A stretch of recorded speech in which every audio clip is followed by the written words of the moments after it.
Hello everyone, welcome to learner B extra. I am Shivani Chauhan. इस video में हम देखेंगे क्लास 9 साइंस की बुक का chapter 9 force and laws of motion का पार्ट 2। इससे पहले हम लोग देख चुके हैं कि first law of motion, balanced and balanced forces, ये सब हम कवर कर चुके हैं।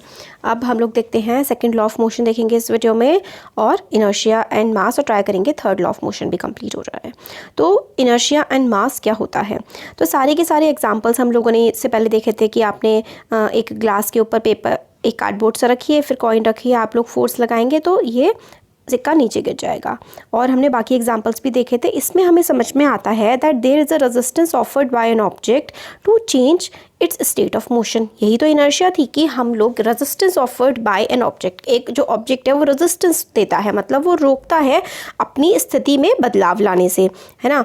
तो ये क्या होता है, इनर्शिया होता है। If it is at rest it tend to remain at rest. अगर वो रेस्ट में है तो वो रेस्ट में रहना चाहता है, अगर वो मोशन में है तो वो हमेशा मोशन में ही रहना चाहता है। This property of an object is called as inertia. और ये प्रॉपर्टी जो होती है ऑब्जेक्ट की, इसी को तो हम इनर्शिया कहते हैं। बट क्या सारी की सारी बॉडीज़ का इनर्शिया सेम होता है? We know that it is easier to pull a empty box, but सारी बॉडीज़ का इनर्शिया सेम तो नहीं होता, क्योंकि खाली बॉक्स को हिलाना बहुत आसान होता है और जो बॉक्स किताबों से भरा उसको हिलाना थोड़ा मुश्किल होता है।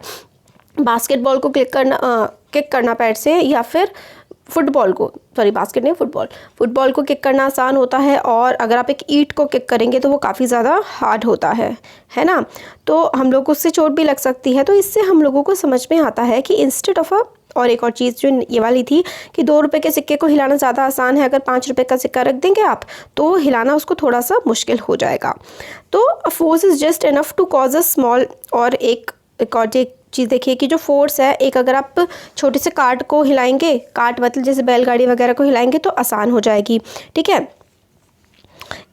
A force that is just enough to cause a small car to pick up a large velocity will produce a negligible change in the motion of a train. मतलब अगर आप बैलगाड़ी को हिलाएंगे तो वो आगे बढ़ जाएगी, बट आप उसी फोर्स से अगर ट्रेन को हिलाएंगे तो वो ट्रेन आगे नहीं बढ़ेगी, क्योंकि जो कार्ट है और ट्रेन है इसका मास जो है ना, is much lesser tendency to change its state of motion, क्योंकि उसका मास ज़्यादा है, मतलब उसका भार ज़्यादा है, किसका, ट्रेन का, एक बुलक कार्ट से। इसलिए ट्रेन को हम सेम पुश करेंगे तो वो नहीं हिलेगी, तो उसकी इनर्शिया ज़्यादा हो जाएगी ट्रेन की। तो accordingly we say that train has more inertia then the cart. Clearly heavier या फिर मैसिव ऑब्जेक्ट्स, जो हैवी भारी ऑब्जेक्ट होते हैं या बड़े ऑब्जेक्ट होते हैं, उनकी इनर्शिया जो है ना वो ज़्यादा बड़ी होती है। Quantitatively inertia of an object is measured by its mass. तो हम लोग इनर्शिया को कैसे मेजर करते हैं, उसके मास से। सो क्वान्टिटेटिवली अगर हम क्वांटिटी की, भार की बात करें, तो इनर्शिया को हम उसके मास से, उसके वेट से, उसके भार से मेजर करते हैं। वी में relate inertia and mass as follows. Mass और इनर्शिया को हम कैसे रिलेट कर सकते हैं? Inertia is natural tendency of an object to resist a change in its state of motion और state of rest. The mass of an object is a measure of its inertia, ठीक है। तो inertia क्या property है? Change को resist करने की, बदलाव को रोकने की प्रॉपर्टी को हम लोग इनर्शिया कहते हैं। और इनर्शिया स्टेट ऑफ मोशन, अगर चल रहा है तो चलता रहेगा, रुका है तो रुका रहेगा, ये है इनर्शिया। और जो भार होता है ना ऑब्जेक्ट का, कितना भारी है तो उसमें इनर्शिया ज़्यादा होगी, हल्का है तो इनर्शिया कम होगी। तो हम लोगों ने यहाँ पे इनर्शिया और मास का रिलेशन देख लिया। अब देखिए ये वाले जो क्वेश्चंस है ना, ये जैसे ही सारे के सारे चैप्टर्स बुक के कवर हो जाएंगे ना, जल्दी ही मैं कवर कर दूंगी, उसके बाद में पूरी की पूरी बुक के जो इन टेक्स्ट अंदर वाले अंदर के क्वेश्चंस हैं और एक्सरसाइज के क्वेश्चंस हैं, ये सारे मैं कवर कर दूंगी। तो हमने इनर्शिया एंड मास देख लिया। अब देखते हैं second law of motion. Second law of motion क्या कहता है? तो फर्स्ट लॉ ऑफ मोशन हम लोगों को बताया था इनर्शिया के बारे में, है ना। अगर that when an unbalanced external force, मतलब एक एक्सटर्नल फोर्स एक्ट होती है किसी भी ऑब्जेक्ट पे, उसकी वेलोसिटी जो है वो चेंज हो जाती है। मतलब आपने एक फोर्स लगाई तो उसकी वेलोसिटी चेंज हो गई, that is object gets acceleration. तो उसको एक्सेलरेशन, एक तरह से आगे बढ़ने के लिए उसको ताकत मिल जाती है। We know now like to study how the acceleration of the object depends on force applied to it and how we measure a force. अब हम लोग सेकेंड लॉ ऑफ मोशन में ये देखेंगे कि किस तरीके से वो फोर्स की वजह से उसकी जो एक्सेलरेशन है, एक्सेलरेशन क्या होता है, जो हमारी इनिशियल वेलोसिटी फाइनल वेलोसिटी का माइनस करके, final velocity minus initial velocity divided by time, मतलब कितने टाइम में एक ऑब्जेक्ट की वेलोसिटी बदल रही है, वो उसकी एक्सेलरेशन होती है। अब हम ये देखेंगे कि किस ऑब्जेक्ट पे एक्सेलरेशन का प्रभाव कितना और कैसे पड़ता है। तो देखते हैं, let us recount some observation from a daily life. अपनी डेली लाइफ से हम कुछ ऑब्जर्वेशन देखते हैं। जब हम लोग टेनिस का गेम खेल रहे होते हैं और अगर बॉल हिट कर जाती है किसी प्लेयर को तो इतना हर्ट नहीं करता, बट अगर क्रिकेट की बॉल हर्ट करती, क्रिकेट की बॉल आकर के लगती है तो वो काफ़ी तेज़ हर्ट करती है। और ट्रक जो कि रेस्ट में होता है उसको कोई फ़र्क नहीं पड़ता, मतलब ट्रक है अगर वो साइड में खड़ा हुआ है रोड के किनारे तो वो किसी को कोई दिक्कत नहीं होगी उससे, बट अगर ट्रक बहुत ही कम स्पीड में है और उसको मुड़ना है तो उससे बहुत ध्यान देना पड़ेगा, क्योंकि अगर हल्की स्पीड का भी ट्रक किसी से टकरा गया तो उस इंसान की हालत तो ख़राब हो जाएगी, मर भी सकता है। तो इससे हमें समझ में आता है अ स्मॉल मास। और ठीक है, एक और एग्जाम्पल हम लोग देख लेते हैं कि बुलेट है हल्की, अगर आप सिर्फ बुलेट को बिना, जैसे बुलेट आपने किसी पे फेंक दी कुछ नहीं होगा, बट अगर वही बुलेट आपने गन्स के थ्रू किसी पर चलाई है तो उस इंसान की डेथ भी हो सकती है। तो हम लोगों को समझ आ रहा है कि मास और वेलोसिटी का कुछ ना कुछ कनेक्शन है। मतलब एक मास ट्रक भारी था मगर वो रुका हुआ था, वो किसी को कुछ नहीं कर सकता, बट अगर वो चल रहा है तो वो नुकसान पहुंचाएगा। बुलेट छोटी सी है, कुछ नुकसान नहीं पहुंचा सकते अपने आप में अगर उसको ऐसे ही आप फेंक देंगे, बट अगर वो किसी बंदूक से निकल के आएगी, मतलब उसकी वेलोसिटी ज़्यादा होगी तो वो इंसान को नुकसान पहुंचा सकती है। सिमिलरली हम लोगों को समझ में आता है if an object is to be accelerated, अगर आपको किसी ऑब्जेक्ट को एक्सेलरेशन प्रोवाइड करनी है, मतलब उसकी स्पीड चेंज करनी है with respect to time, we know that greater force, ज़्यादा फोर्स हम लोग को चाहिए होगी ज़्यादा वेलोसिटी के लिए। अगर दूसरे शब्दों में हम कहें there appears to exist some quantity of importance that combines the object's mass and velocity। मतलब मास एंड वेलोसिटी का हमें कॉम्बिनेशन पता लगता है तभी कोई चीज़, मतलब कुछ इफेक्ट पड़ता है। तो यही जो मास और वेलोसिटी का कॉन्सेप्ट है ना, इसको हम लोग मोमेंटम कहते हैं। देखिए एम से मोमेंटम और एम से मास है ना, तो एम से हम लोगों ने मास को डिनोट किया है और मोमेंटम को इसीलिए हम लोगों ने पी से डिनोट किया है। तो जो मोमेंटम है ना वो होता है प्रोडक्ट मल्टीप्लिकेशन मास और वेलोसिटी का। दिस इज़ वेरी इंपॉर्टेंट और आगे के चैप्टर्स में भी और आगे की क्लासेस में भी आपके बहुत ज़्यादा काम आने वाला है, तो आपको ये याद कर लेना है। Momentum is equals to mass into velocity. One such property called momentum was introduced by Newton. Newton introduce की थी। मोमेंटम का जो सिंबल होता है वो पी होता है ऑफ एन ऑब्जेक्ट। उसको हम कैसे डिफाइन करेंगे? Product of mass and velocity. मतलब कोई भी ऑब्जेक्ट, कितना ऑब्जेक्ट में मास है और कितनी उसकी वेलोसिटी है, तो उसका अगर हम मल्टीप्लिकेशन कर देते हैं तो हमारे पास मोमेंटम आ जाता है। मोमेंटम के पास दोनों डायरेक्शन भी होती है और मैग्नीट्यूड भी होती है। That means momentum is a vector quantity. ठीक है, तो मोमेंटम क्या हो गई? वेक्टर क्वांटिटी हो गई। क्यों? क्योंकि उसके पास डायरेक्शन भी है, स्पीड और मैग्नीट्यूड भी है। डायरेक्शन मतलब वेलोसिटी भाई किसी तरफ को जा रही होगी, है ना। और मास में क्या होता है? मैग्नीट्यूड होता है, एक नंबर होता है, 5 किलो 10 किलो 15 किलो। और वेलोसिटी में क्या होती है? डायरेक्शन। ठीक है, किलोमीटर पर आवर इन पर्टिकुलर ईस्ट वेस्ट वगैरह। तो मोमेंटम में दोनों वेलोसिटी भी है और डायरेक्शन भी है। तो ये क्या हो गई? ये एक वेक्टर क्वांटिटी हो गई। और इसकी जो एसआई यूनिट है, ये भी एक नंबर का क्वेश्चन आ जाता है, इंपॉर्टेंट है ये काफ़ी। मोमेंटम अपने आप में बहुत इंपॉर्टेंट है और इसकी एसआई यूनिट भी बहुत इंपॉर्टेंट है। तो एसआई यूनिट होती है किलोमीटर पर सेकंड। ठीक है, अब किलोमीटर पर सेकंड क्यों? क्योंकि मास की यूनिट क्या होती है? केजी होती है। वेलोसिटी की क्या होती है? मीटर पर सेकंड होती है ना। तो केजी मीटर पर सेकंड। तो मोमेंटम की क्या हो गई? Momentum is equals to kg metre per second. Simple सा है, इन दोनों की यूनिट रख दी आपने। Since application of an unbalanced force brings a change in the velocity of an object, it is therefore clear that force also produces a change in momentum. मतलब क्या है इसका? देखिए, अनबैलेंस्ड फोर्स मतलब आपने एक फोर्स लगाई, वो वेलोसिटी में बदलाव ले आती है ना। वेलोसिटी मतलब कोई स्पीड कम कर सकती है, ज़्यादा कर सकती है। इट इज़ देयरफॉर क्लियर, इसलिए हमें क्लियर समझ में आ गया है कि फोर्स जो है ना, जो हम धक्का लगा रहे हैं, फोर्स ही हमारी मोमेंटम में बदलाव लाता है ना। फोर्स ही तो मोमेंटम में बदलाव लाएगा। क्यों? क्योंकि अगर हम लोग वेलोसिटी चेंज कर देंगे तो मोमेंटम चेंज हो जाएगी। तो देखिए, let us consider a situation. एक सिचुएशन कंसीडर करिए जिसमें कार की बैटरी जो है ना वो ख़राब हो चुकी है। तो उसको कैसे वो चल पाएगी? अगर धक्का जो हम उसमें लगा रहे हैं ना 1 मीटर पर सेकंड पे लगातार हम धक्का लगा रहे हैं, बीच बीच में लगा के रोक दे रहा है तो नहीं चलने की वो। अगर हम लोग उसमें लगातार 1 मीटर पर सेकंड की स्पीड से उस पर आप पुश करे जा रहे हैं, धक्का लगाए जा रहे हैं, तो ही वो कंटिन्यूस पुश की वजह से उसमें एकदम से एक्सेलरेशन क्रिएट होगा ना, तभी वो चल पाएगी। तो इसका हमें क्या समझ में आता है? It means that change in momentum of a car is only determined by magnitude of force but also by the time during which the force is exerted. तो सिर्फ और सिर्फ इस बात से नहीं असर पड़ेगा एक्सेलरेशन पे कि कितनी फोर्स लग रही है, बल्कि मोमेंटम पे इस बात का भी असर पड़ता है कि टाइम, लगातार आप फोर्स लगाएंगे तभी कोई उसके मोमेंटम में बदलाव आएगा.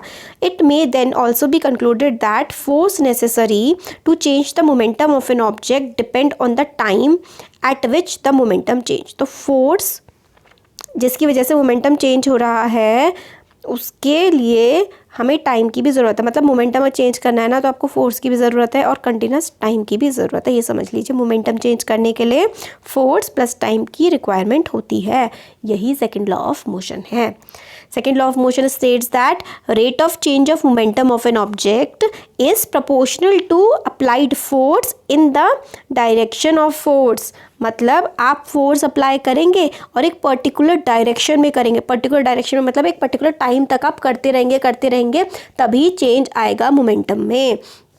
तो सेकेंड लॉ ऑफ मोशन कहता है कि rate of change of momentum जो चेंज हो रही है ना, मोमेंटम के चेंज होने का रेट, मतलब मोमेंटम हमने पी लिया तो मोमेंटम के चेंज P2 माइनस P1, मतलब मोमेंटम चेंज हो रही है किसी भी ऑब्जेक्ट की, डायरेक्टली प्रोपोर्शनल वो किसके है, अप्लाइड अनबैलेंस्ड फोर्स. मतलब आप जो फोर्स अप्लाई कर रहे हैं ना उसके, और वो भी एक पर्टिकुलर डायरेक्शन में लगातार आप अप्लाई कर रहे हैं. तो second law of motion is very important. तीनों लॉज ऑफ मोशन आपके एग्जाम में बहुत ज़्यादा पूछे जाते हैं और सबसे ज़्यादा पूछा जाता है सेकंड लॉ ऑफ मोशन का डेरिवेशन. ठीक है, सबसे ज़्यादा ये आता है सेकंड लॉ ऑफ मोशन का डेरिवेशन एग्जाम में सबसे ज़्यादा पूछा जाता है, और फिर law of conservation of momentum का डेरिवेशन. ये दोनों चीज़ें इस चैप्टर में सबसे ज़्यादा इंपॉर्टेंट है. तो सेकंड लॉ ऑफ मोशन हमें कहता है rate of change of momentum किसी ऑब्जेक्ट का डायरेक्टली प्रोपोर्शनल होता है जो फोर्स अप्लाई होती है एक पर्टिकुलर डायरेक्शन में. अब सेकंड लॉ ऑफ मोशन का मैथमेटिकल रिलेशन, यही चीज़ सबसे ज़्यादा इंपॉर्टेंट है. सपोज कोई ऑब्जेक्ट है, ठीक है, एक ऑब्जेक्ट है, उसका मास m है. ठीक है, एक ऑब्जेक्ट है, कोई सा भी ऑब्जेक्ट ले लिया आपने, उसका मास m ले लिया, उसकी वेलोसिटी, इनिशियल वेलोसिटी को हम लोग हमेशा u लेके चलते हैं ना, और फाइनल वेलोसिटी को हम लोग लेके चलते हैं v. कोई ऑब्जेक्ट है जिसका भार, जिसका मास m है, उसकी इनिशियल वेलोसिटी u है, उसकी फाइनल वेलोसिटी v है, और वो टाइम t ले रहा है मूव करने में, और कांस्टेंट फोर्स F उस पर लग रही है. ठीक है, तो इनिशियल और फाइनल मोमेंटम हो जाएंगी ऑब्जेक्ट की. मोमेंटम का फॉर्मूला क्या होता है, मोमेंटम का सिंबल तो p होता है, फॉर्मूला होता है मास इनटू वेलोसिटी. ठीक है, तो इनिशियल वेलोसिटी u हो गई, तो इनिशियल वेलोसिटी के लिए p1 हम लोग ले लेंगे इनिशियल मोमेंटम. फाइनल मोमेंटम के लिए मास तो बदलता नहीं है, देखिए वेलोसिटी बदलती रहती है, तो m तो वही रहेगा और u की जगह आप v ले लेंगे. और आपने अभी सेकंड लॉ ऑफ मोशन में देखा था कि rate of change of momentum, जो मोमेंटम चेंज हो रही है वो डायरेक्टली प्रोपोर्शनल किसके है, फोर्स अप्लाइड है ना, इन अ पर्टिकुलर डायरेक्शन. तो rate of change of momentum क्या हो जाएगा, ये P2 में से आप P1 को माइनस कर देंगे. Rate of change of momentum, rate of change of momentum is directly proportional to P2 minus P1. P2 की जगह आप क्या क्या रखेंगे, mu रखेंगे, है ना, P2 की जगह तो mu रखा जाएगा. ये देखिए, rate of change of momentum directly proportional to P2 minus P1. P2 की जगह हम mv रखेंगे, हमने अभी भी देखा था, यहाँ पे लिया है ना हमने, ये देखिए P2 को हमने mv लिया है, P1 को हमने mu लिया है, तो इसकी जगह पुट कर देंगे. और हमने क्या देखा था थोड़ी देर पहले कि मास तो चेंज नहीं हो रहा है, तो मास कॉमन ले लिया, अंदर क्या बचा, v माइनस u बचा, है ना. तो rate of change of momentum को हम लोग और क्या लिख सकते हैं, rate of change of momentum तो ये है, बट किस रेट से चेंज हो रहा है, हमने क्या देखा था, रेट मतलब टाइम पे डिपेंड करता है ना. Rate of change of momentum किस पे डिपेंड करता है, कितना टाइम के साथ कितना बदल रहा है. तो इस पूरे को हम लोग t से भी डिवाइड कर देंगे. अब ये देखिए तो क्या हो जाएगा, अब rate of change of momentum किसके इक्वल होता है, फोर्स अप्लाइड, कितनी फोर्स अप्लाई कर रहे हैं इसी के तो इक्वल होता है. तो force is equals to directly proportional, sorry equal to नहीं है, डायरेक्टली प्रोपोर्शनल किसके, हम देखिए डायरेक्टली प्रोपोर्शनल तो लेके चल रहे हैं. तो force is directly proportional to F V minus U upon T. देखिए ये है ना, बस इस जगह फोर्स तो लिखिए. अब ये देखिए कि ये हमने आप 9th क्लास में आप ये चीज़ सीखिए कि अगर आपको प्रोपोर्शनलिटी का साइन हटाना है ना, तो आप एक कांस्टेंट ले सकते हैं k, कुछ भी लगता है k या एल जो भी मन करे ले सकते हैं, बट यहाँ पर हम k लेकर के चल रहे हैं. तो ये साइन ऑफ प्रोपोर्शनलिटी है k. अब देखिए, अब प्रोपोर्शनलिटी हट गया, प्रोपोर्शनलिटी की जगह इक्वल टू का साइन लगा दिया और यहाँ पर k आ गया, तो K M into V minus U upon T. अब देखिए v minus U upon T किस क्या होता है, हमें पता है ना, एक्सेलरेशन का फॉर्मूला है. तो v minus U upon T की जगह हमने a रख दिया.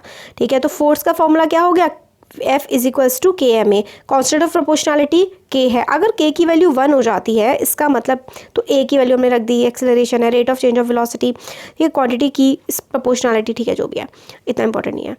सिंपल सी चीज़ एक्सप्लेन कर चुके हैं पहले। तो SI unit of mass and acceleration are kg metre per second. SI unit of acceleration क्या होती है? kg metre per second square.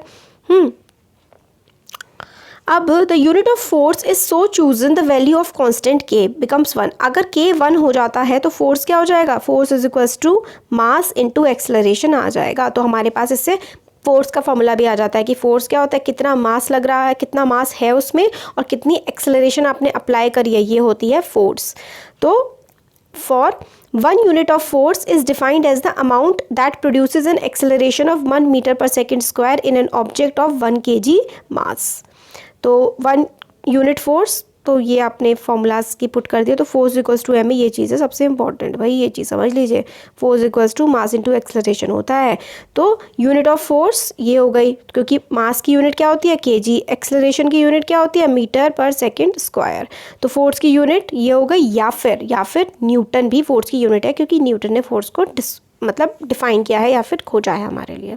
तो सेकंड लॉ जो है मोशन का, वो give us a method. Second law of motion give us a method to measure the force acting on an object as a product of its mass and acceleration। तो हम लोग को अब समझ में आया कि फोर्स की क्या होता है? फोर्स होता है मास इनटू एक्सेलरेशन, कि कितना मास है और कितना एक्सेलरेशन लग रहा है किसी ऑब्जेक्ट पे, वही उसकी फोर्स होती है। सेकंड लॉ ऑफ मोशन हम लोग एवरीडे लाइफ में बहुत आराम से देख सकते हैं। अभी देखिए जितने भी, जैसे कि हमने फर्स्ट लॉ ऑफ मोशन के भी काफ़ी सारे एग्जाम्पल देखे थे, इनर्शिया के भी देखे थे। ये एग्जाम्पल आपको एग्जाम में कोट करने बहुत ज़रूरी है, कोई भी एक एग्जाम्पल आप सारे का याद करना है आपने।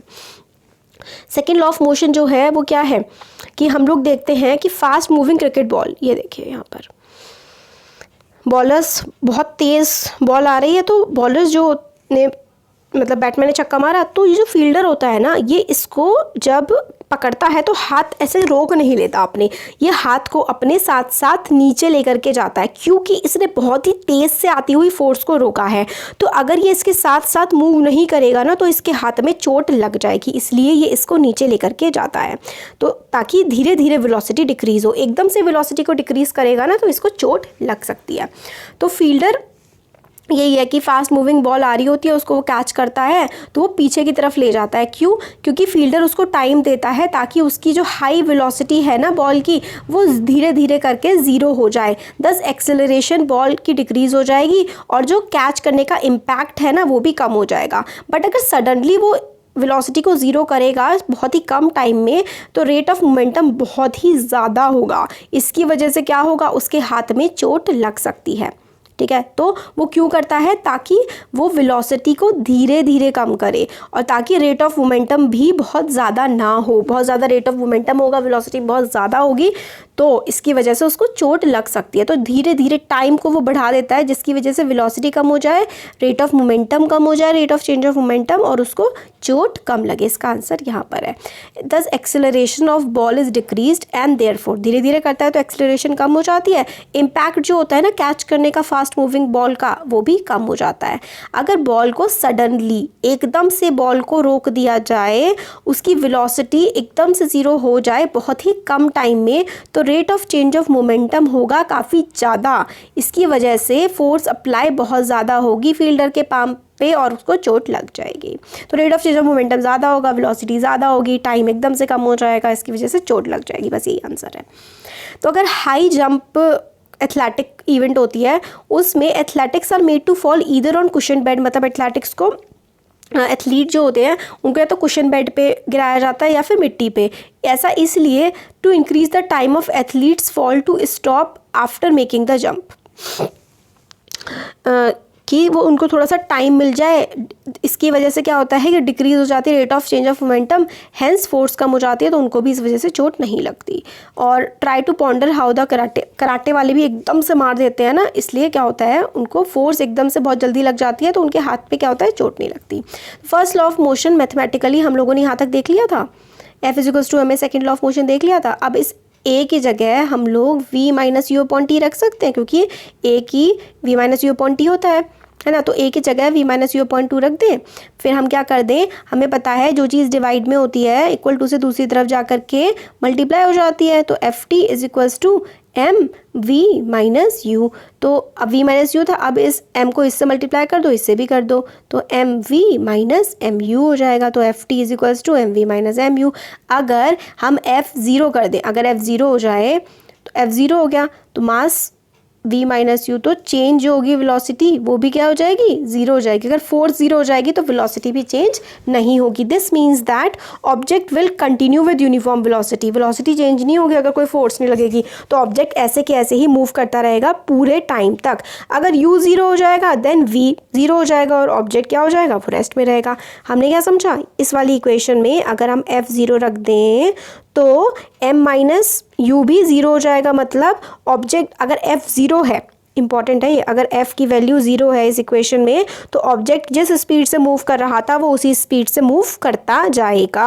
अगर u ज़ीरो कर देना तो जो ऑब्जेक्ट है वो हमेशा रेस्ट में रहेगा, वो आगे मूव ही नहीं करेगा। तो ये हमारा सेकंड लॉ ऑफ मोशन था। इसका डेरिवेशन चलिए एक और बार समझ लेते हैं, क्योंकि डेरिवेशन बहुत ज़्यादा इंपॉर्टेंट है। डेरिवेशन की हेल्प से ही सारे के सारे न्यूमेरिकल्स करेंगे।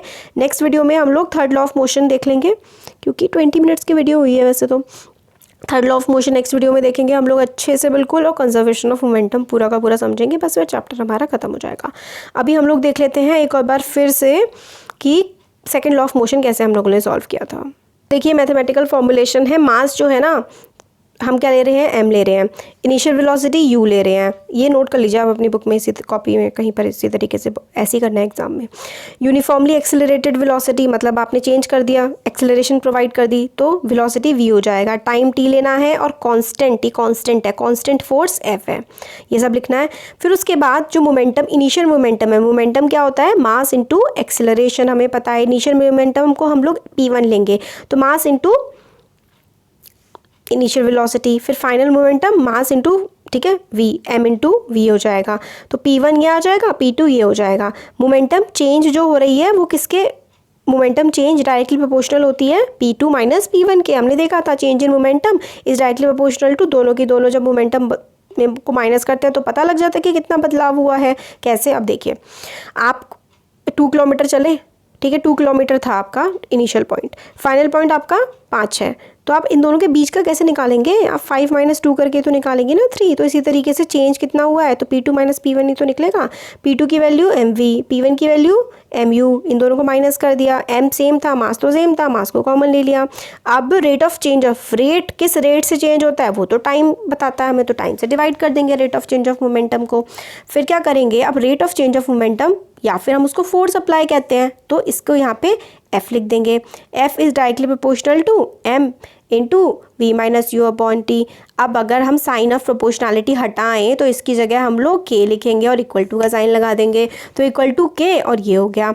अब देखिए कि v minus U upon T किसके इक्वल होता है, a के इक्वल होता है। तो हम लोग अब यहाँ पे लिख देंगे f is equals to K M ए, ठीक है। अगर k कांस्टेंट ऑफ प्रोपोर्शनैलिटी है, फोर्स की यूनिट 1 हो जाएगी। अगर फोर्स 1 लगा है तो k की वैल्यू 1, तो force is equals to mass into acceleration आ जाएगा, ठीक है। तो यूनिट कैसे निकालेंगे फोर्स की, या तो आप न्यूटन लिख दीजिए या फिर मास की जगह kg, एक्सेलरेशन के लिए मीटर पर सेकेंड एक्सेलरेशन की ये होती है, हम लोगों ने लास्ट चैप्टर में देखा था, ये हो जाएगी। अब अगर हम लोग f is equals to m a की जगह हम लोग ये रख दें v minus U upon T, तो और t जो है वो दो पूरे के साथ डिवाइड में इधर जाके मल्टीप्लाई हो जाएगा। फिर m v माइनस यू है ना, फिर m को कॉमन ले लें तो F T is equals to M V minus U हो जाएगा, ऐसे करके, है ना। अब अगर हम लोगों की फोर्स ज़ीरो हो जाए तो मास, फोर्स अगर हमारी ज़ीरो हो जाए तो हमेशा ये क्या होगा, मूव ही करता रहेगा, है ना, उस यूनिफॉर्म वेलोसिटी से मूव करता रहेगा। और अगर u ज़ीरो हो जाए तो वो हमेशा रेस्ट पे रहेगा, यही हमने सीखा था।